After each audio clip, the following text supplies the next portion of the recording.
Hi everyone, I'm Rashmi, your maths mentor. Today we are going to discuss about sets. Have you ever noticed that the things around us exist in collection? क्या कभी आपने notice किया है कि हमारे surrounding में जो things है, ऑब्जेक्ट्स है, वो कलेक्शन की फॉर्म में? For example, number of pencil in your pencil box, it is a collection. Collection of what? Collection of pencils.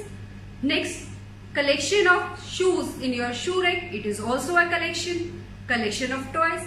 There are lots of examples in our daily life in which we are using the word collection. Somehow with this collection word we use the word set. For example, sofa set. हमारे daily life में भी बहुत सारे example है जिसमें हम word set use करते हैं. जैसे आपका हो गया sofa set, dinner set, kitchen set. Sofa set, it is also a collection. Dinner set, it is also a collection. Kitchen set, it is also a collection. Dinner set, why this is a collection? In dinner set we have lots of things like number of spoons, number of bowls, number of plates, number of glasses. Now what is the major difference between collection and set? Set is also a part of collection.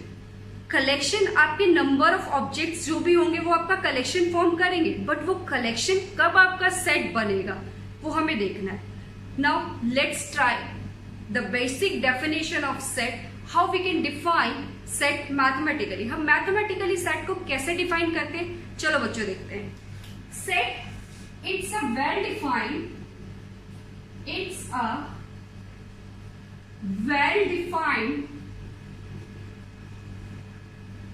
collection of objects. बच्चों हमने set सुना हुआ है. Set is a English word. Meaning of set is to put और to keep things और object in a specific place. Means अगर हम अपने ऑब्जेक्ट्स और थिंग्स को एक स्पेसिफिक प्लेस पे रखें तो वो हमारा क्या फॉर्म करते हैं, एक सेट फॉर्म करते हैं. देखो जैसे ज्वेलरी सेट होता है, ज्वेलरी सेट के अंदर क्या है हमारा, it is a collection. Collection of what? Collection of earrings, collection of necklace. This is a jewellery set. But अगर हम सेट की बात करें तो सेट क्या है, कलेक्शन का ही एक रीडिफाइंड फॉर्म होता है. मीन्स हमने कलेक्शन को मॉडिफाई किया है. एक वर्ड यूज हुआ है इधर, well defined. In the definition of set, mathematically if we define set, it's a well defined collection of objects. What is well defined? Well defined means which doesn't vary from one person to another. Collection तो होगा ही. Set हमारा क्या है, it is also a collection. But कैसा है collection? Well defined collection. What do you mean by well defined? The meaning of well defined means remain same. Remain same for all. Remain same for all means अगर मैं आपसे कोई question put up करती हूँ तो उस question का answer अगर सभी बच्चों के लिए सेम रहता है, किसी से भी पूछ लो तो वो आपका एक सेट फॉर्म करेगा. अभी हम एग्जांपल देखेंगे. Next is collection. कलेक्शन क्या होता है? Collection is a group. What is collection? Collection is a group. ठीक है. Next is objects. Objects means things और people. Things or people, anything which we can list. तो definition क्या हो गई सेट की? It is a well defined collection of objects. Means ऐसे objects का कलेक्शन जो आपके लिए सेम रहते, मीन्स उनका आंसर सबके लिए सेम रहेगा. फॉर एग्जाम्पल, अगर हम एक एग्जाम्पल लेते हैं, means collection of all natural number less then 4. Collection of all natural number less then 4. तो सबका आंसर क्या आएगा? 1 2 3. कोई भी ऐसा बच्चा नहीं होगा जो मुझे कुछ और आंसर करेगा. तो means collection of number natural number less than form, it's form a set. तो ये क्या फॉर्म करेगा आपका सेट? तो डेफिनेशन क्लियर हुई. Definition is well defined collection of object. What is well defined? Doesn't vary from person to person. Means उसका meaning उसका meaning जो है वो किसी भी पर्सन के साथ वेरी नहीं करेगा, वो सबके लिए सेम होगा. और कलेक्शन का मतलब क्या होता है? ग्रुप होता है. ऑब्जेक्ट्स क्या होंगे? ऑब्जेक्ट्स मीन्स थिंग्स और पीपल. फॉर एग्जाम्पल, तो जब भी हम सेट की बात करेंगे तो सेट्स के अंदर हमें फोकस करना है 2 थिंग्स के ऊपर. First one is well defined and second one is collection. First one is well defined and second is collection. Means आपको चेक करना है वो कलेक्शन होना चाहिए. अगर कलेक्शन है तो उसके बाद वो कैसा कलेक्शन होना चाहिए? वेल डिफाइंड होना चाहिए. In other words, we can say that a collection is well defined, then only it is set. कोई भी कलेक्शन अगर ये well defined होगा तभी क्या फॉर्म करेगा? सेट फॉर्म करेगा. नोट कर लो. A collection is set. A collection is set. A collection is set if it is well defined. If it is well defined. For example, number of days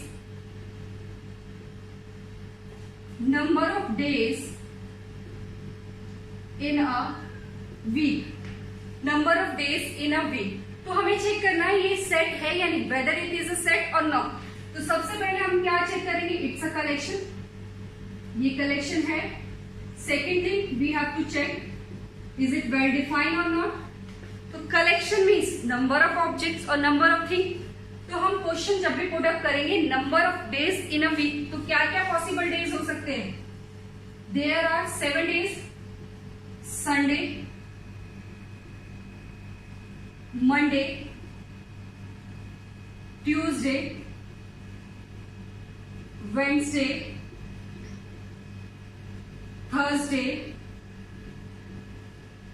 Friday, Saturday. Means this is a collection. Yes, it is a collection because it contains list of elements. Sunday, Monday, Tuesday, Wednesday, Thursday, Friday, Saturday. Yes, it's a collection. Now next term is well defined. क्या ये well defined है? Yes, it is well defined. आप किसी से भी पूछ लो number of days in a week, वो यही बताएगा. Sunday, Monday, Tuesday, Wednesday, Thursday, Friday, Saturday. तो it means it is a well defined. Yes, ये वेल डिफाइंड कलेक्शन है. तो ये क्या है आपका? सेट. तो दिस इज द, तो सेट क्या है आपका? Well defined collection of object. Collection सारे होंगे आपके. अगर आपके पास नंबर ऑफ ऑब्जेक्ट्स है मीन्स कलेक्शन क्या होता है? Things in group. ग्रुप के अंदर जो आपके थिंग्स होंगे, ऑब्जेक्ट्स होंगे, वो कलेक्शन तो फॉर्म करेंगे ही करेंगे. बट क्या वो सेट बन सकती है? तो वो सेट तब बनेगी जब वो क्या होंगी? आपकी वेल डिफाइंड होगी. और बच्चों वेल डिफाइंड का मतलब क्या होता है? कि whose meaning is same for all. जिसका सबके लिए मीनिंग क्या निकल के आता है? सेम निकल के आता है. अब एक एग्जाम्पल लेते हैं. नेक्स्ट चेक करते हैं कि वो सेट है या नहीं है. For example,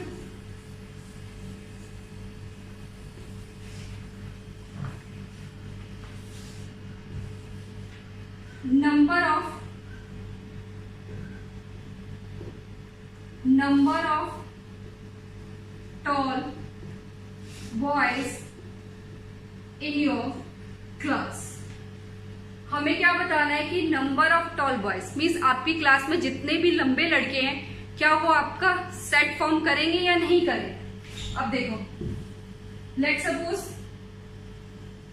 we have a measuring instrument. Here it is 1 feet, 2 feet, 3 feet, 4 feet, 5 feet and 6 feet. अब आपको क्या करना है? आपने ये बताना है कि आपकी क्लास में जितने भी लंबे लड़के हैं वो आपका फॉर्म सेट करते हैं या नहीं करते. अब देखो, मैं एक बच्चे से पूछती हूँ कि आपकी क्लास में लंबा कौन है, वो कहेगा कि मेरी क्लास में ये बच्चा लंबा है. अगर मैं किसी और बच्चे से पूछती हूँ कि आपकी क्लास में लंबा बच्चा कौन है, लंबा लड़का कौन है, who is taller in your class, तो आप सोचोगे, बताओगे. Means the answer for all is not same. आप किसी से भी पूछ लो, किसी के पर्सपेक्टिव में कोई लंबा होगा, किसी के पर्सपेक्टिव में कोई लंबा होगा. अब इस एग्जाम्पल के थ्रू देखते हैं. यहाँ ये आपका बच्चा है 2 feet.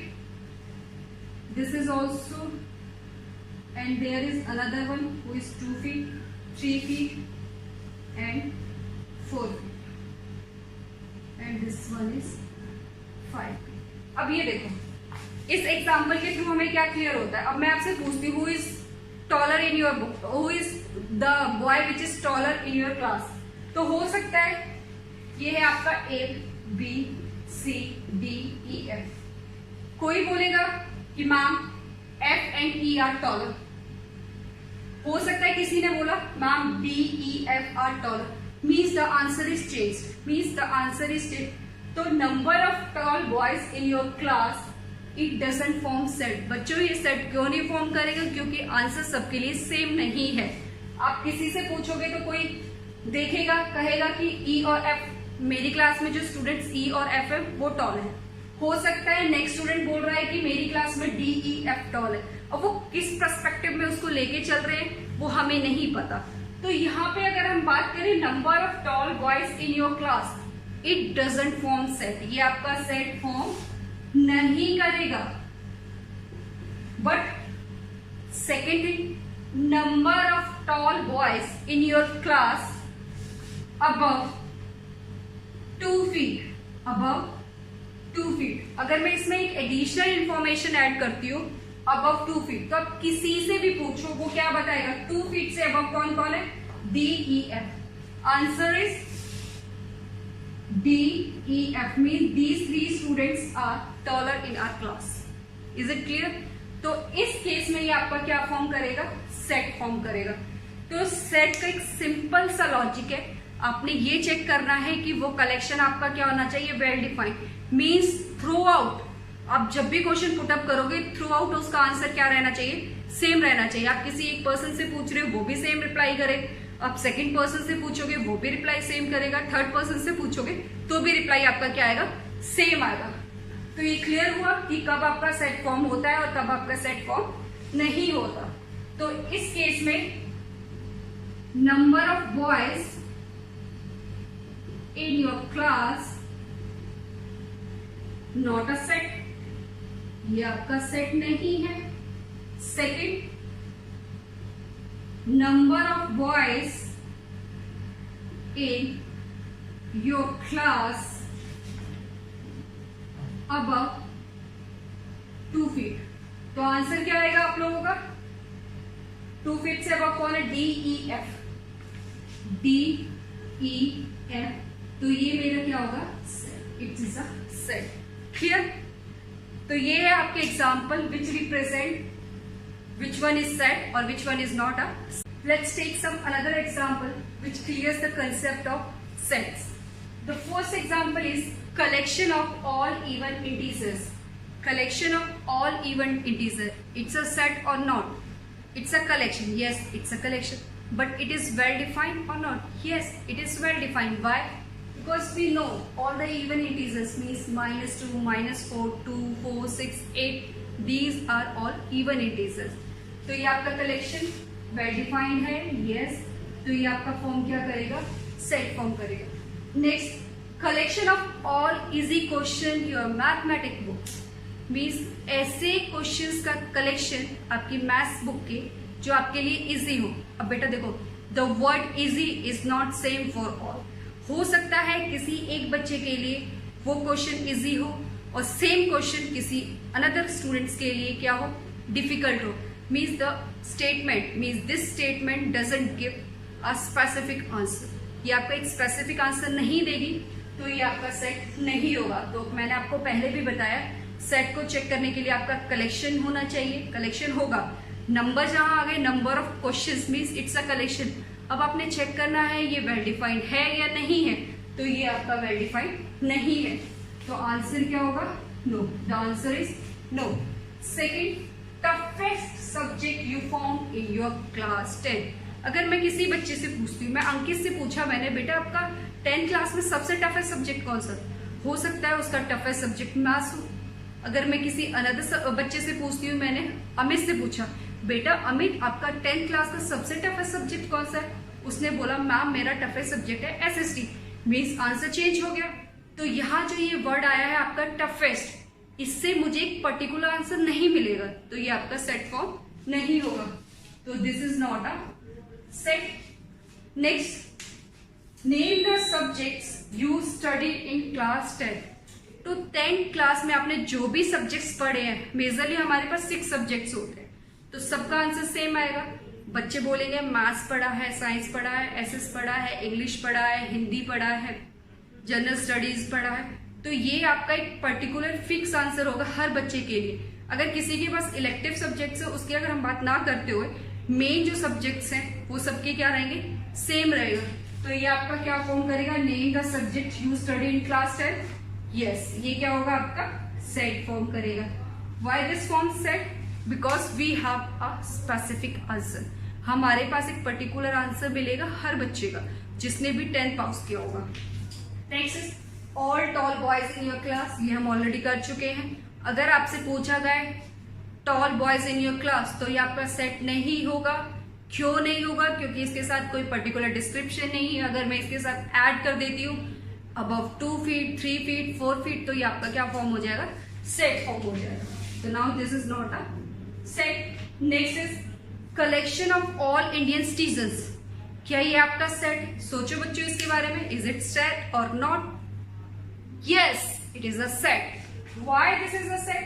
All Indian citizens means हमारे पास हर सिटीजन का एक रिकॉर्ड होता है, तो उस रिकॉर्ड के अकॉर्डिंग ये क्या होगा, आपका सेट फॉर्म होगा। This is a set. But if I am using collection of smart Indian citizens, अगर मैंने एक वर्ड यूज किया स्मार्ट, ऑनेस्ट, इंटेलिजेंट, तो उस केस में ये सेट फॉर्म नहीं करेगा, क्योंकि ये क्या होगा, आपका कोई भी पर्टिकुलर आंसर नहीं देगा। तो हम क्या कह सकते हैं बच्चों, नोट कर लो, note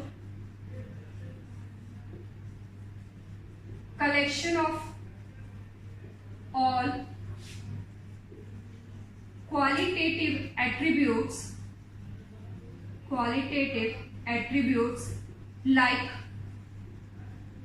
honest person, intelligent student,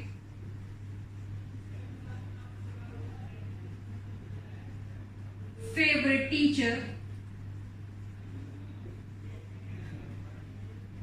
toughest subject,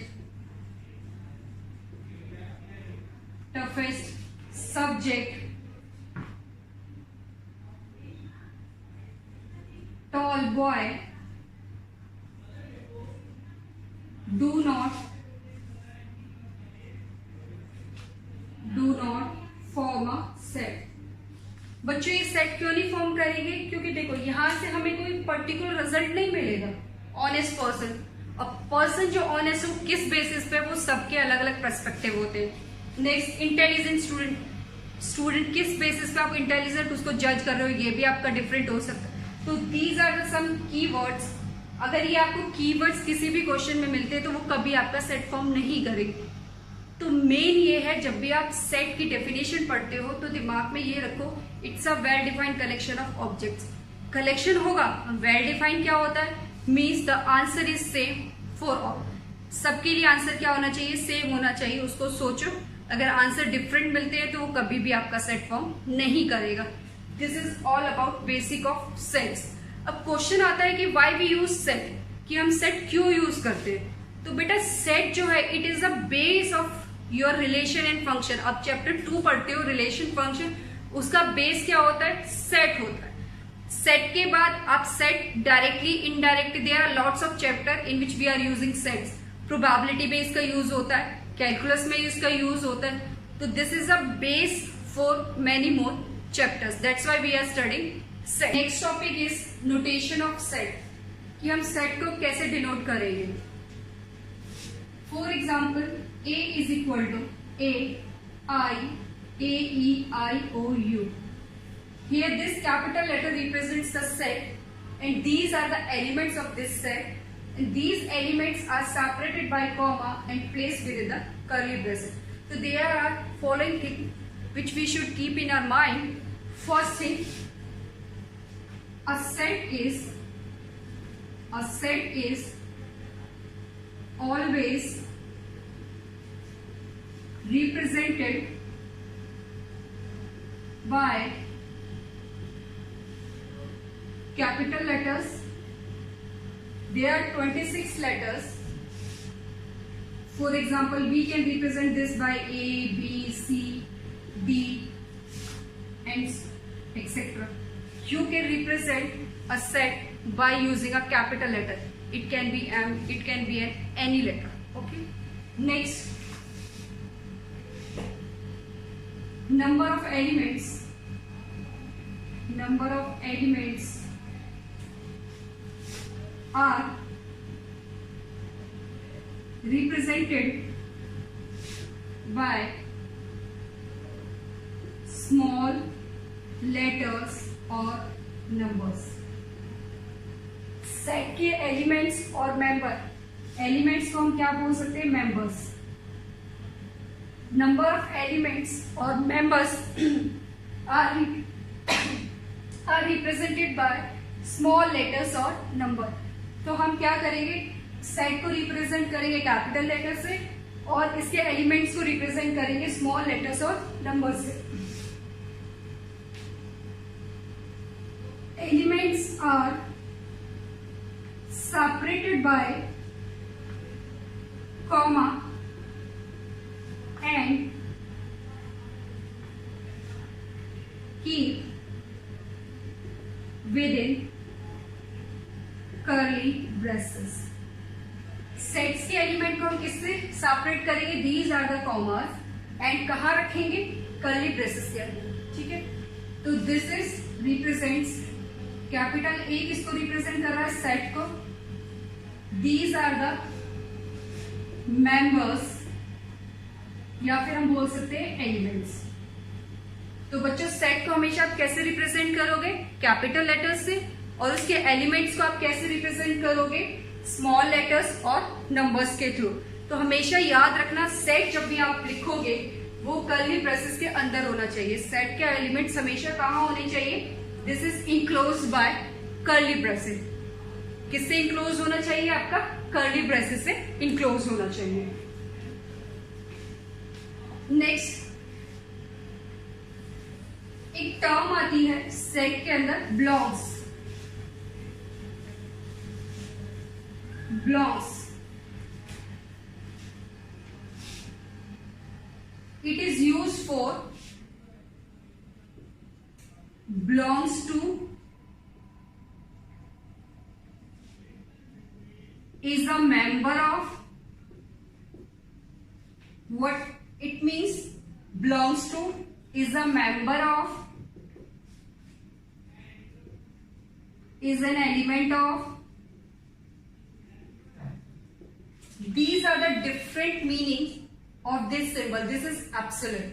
Epsilon stands for belongs to, or we can say that is a member of, is an element of.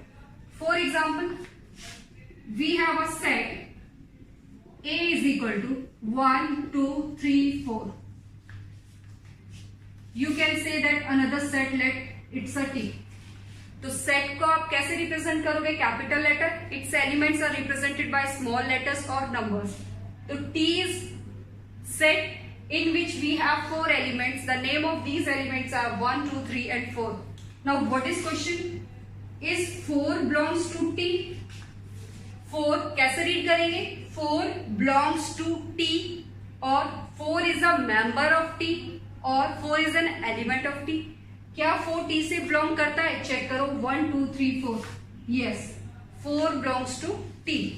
Next, second one. इसको कैसे रीड करेंगे? Doesn't belongs to और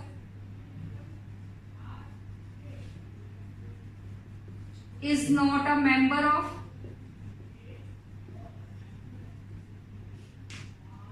or is not an element of.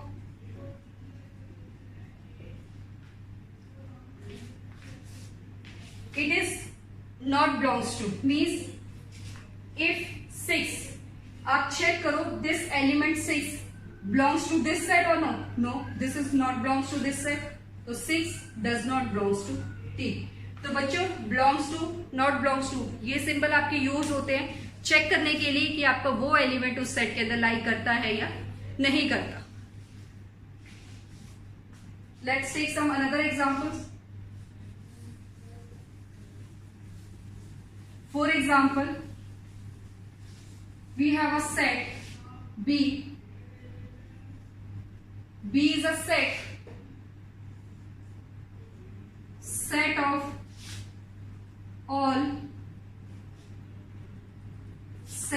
all even numbers less than 8. B आपको एक set given है जिसमें आपके even numbers है लेस देन 8. तो एलिमेंट्स क्या हो सकते हैं? 2, 4, 6. तो बी सेट के अंदर एलिमेंट्स क्या है? B is a set having elements 2, 4, 6. Now question is 8 belongs to B, 4 belongs to B and 5 belongs to B. तो आपने चेक करना है 8 आपका B से बिलोंग करता है या नहीं, 4 B से बिलोंग करता है या नहीं, और 5 आपका B से बिलोंग करता है या नहीं. अब चेक करो 8 is present in your set. No, it is not present, so it doesn't belongs to B. 4 is present in your set. Yes, it is present. Now 4 is belongs to B. Next is 5. 5 is not in the set. That's why it doesn't belongs to B. So these are the notation which we are using for belongs to, doesn't belongs to. Set के लिए capital letter use करना है, elements के लिए small element, small letters या फिर number हो सकते हैं. बिलोंग्स के लिए आप ये वाला सिंबल यूज करोगे, डजंट बिलोंग्स के लिए आप ये वाला symbol. There are following some important points which should be keep in our mind. First one is order doesn't matter. What it means? For example, set of vowels in English alphabets. As we know, how many vowels are there in English alphabet? These are A, E, I, O, U, or we can write it as E, I, O, A, U, D, E, F, A, O, I, E, U. There are 5 vowels in English alphabet which are A, E, I, O, U. A, E, I, O, U. The first thing is order doesn't matter. Means we can write our elements in any order. Here A come first, after that E, then I, then O, then U. Now then in this set we have E first, after that I, O, A, U. These are different representation of vowels in English alphabet. अब किसी भी order में अपने set को लिखो, set पे उसका कोई असर नहीं पड़ता. Means it doesn't matter what is the order of elements. D भी सेट आपका सेम है, ई एलिमेंट भी सेम है, एफ भी सेम है. Means D, E, F all are equals. D, E, F these are equal. Why these are equal? Because all the elements are same. All the elements are same.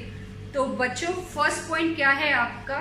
Set के अंदर आपका order matter नहीं करता. आप किसी भी order में लिखो बट एलिमेंट सेम होने चाहिए.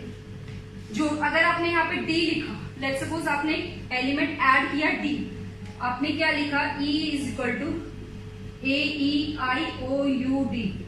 तो ये आपका सेट नहीं होगा क्योंकि उसने क्या पूछा? सेट के अंदर वॉवल्स होने चाहिए.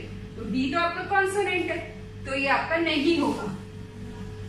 तो सेट क्या है आपके? सेट के अंदर आपका ऑर्डर मैटर नहीं करता. आप उसको किसी भी ऑर्डर में लिखो. तो डी, ई, एफ ये आपके क्या है? इक्वल है. डी, एफ आपके क्या है? इक्वल है. Why these are equal? Order doesn't matter. Order doesn't matter. ठीक है बच्चों, फर्स्ट पॉइंट आपको क्या याद रखना है कि सेट के अंदर आपका ऑर्डर मैटर नहीं करता. Second, duplicates have no meaning.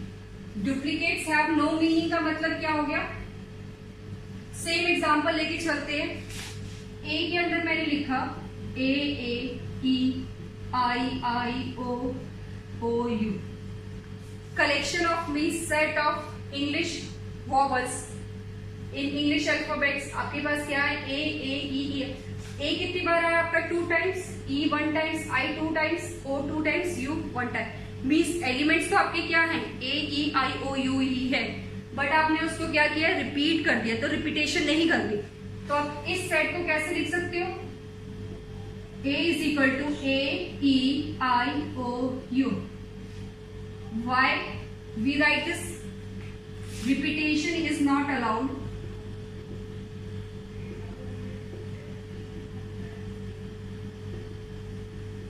तो आप इसको रिपीट नहीं कर सकते। अगर आप रिपीट भी करोगे तो उसका मीनिंग सेम रहेगा। आपने क्या चेक करना उसके अंदर, एलिमेंट्स। तो एलिमेंट्स तो आपके क्या है, ए ई आई ओ यू ही है। तो ठीक है, फर्स्ट पॉइंट क्या है आपका, ऑर्डर मैटर नहीं करता। सेकंड पॉइंट क्या है आपका, रिपीटेशन हैव नो मीनिंग। आप कितने भी टाइम्स एलिमेंट्स को रिपीट कर लो, उससे सेट पे कोई असर नहीं पड़ेगा, बट आपको सेट रिप्रेजेंट करोगे, जब भी आप सेट को रिप्रेजेंट करोगे तो डुप्लीकेट एलिमेंट्स को आप डिलीट कर दोगे, आप क्या लिखोगे, सिंगल एलिमेंट्स लिखोगे।